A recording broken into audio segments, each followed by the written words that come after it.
இன்னைக்கு எங்கள் ஸ்டைலில் கலகலா ரெசிபி பார்க்கலாமா? அதுக்கு ஒரு 2 கிளாஸ் தண்ணியும் 5 கிளாஸ் அளவுக்கு சர்க்கரையும், அதாவது 1 கிலோ சர்க்கரை, கூடவே தேவையான அளவுக்கு உப்பு போட்டு இது மாதிரி கையால் நல்லா கலக்கவும். ஜஸ்ட் ஃபார் ஃபன், நம்ம அம்மாக்கள்லாம் அப்படி தானே செய்வாங்க. ஸோ இந்த மாதிரி நீங்கள் மிக்ஸ் பண்ணி எடுத்துக்கோங்க. அந்த சக்கரை நல்லா கரையிற அளவுக்கு சைட்லேயே கொஞ்சமாக நெய் உருக்கி எடுத்துக்கோங்க. அதில் இன்றைக்கி நாங்கள் 1.5 கிலோ அளவுக்கு மாவு சேர்த்துருக்கோம். அதுக்கு 1 கிலோ அளவுக்கு சக்கரை எடுத்துருக்கோம். ஸோ அந்த தண்ணியை ஊற்றி கொஞ்சம் கொஞ்சமாக பிசைச்சு சப்பாத்தி மாவுக்கும் பூரி மாவுக்கும் நடுவில் ஒரு விதமாக பிசைஞ்சுக்கோங்க. ரொம்ப டைட்டாகவும் இல்லாமல் சாஃப்டாகவும் இல்லாமல்.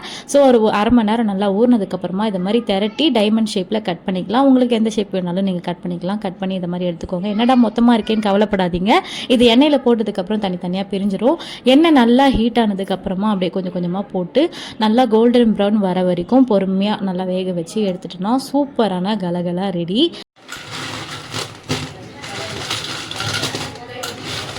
இதுக்கு நீங்கள் என்ன நேம் வச்சுருப்பீங்கன்றதை சொல்லுங்கள். ஐ திங்க் இது மாதிரி சவுண்டு வரனால தான் இது பேர் கலகலான்னு நினைக்கிறேன். ஜப்பான்கார என்னென்னமோ கண்டுபிடிக்கிறா, நான் எதை கண்டுபிடிச்சிட்டு வந்துக்குது.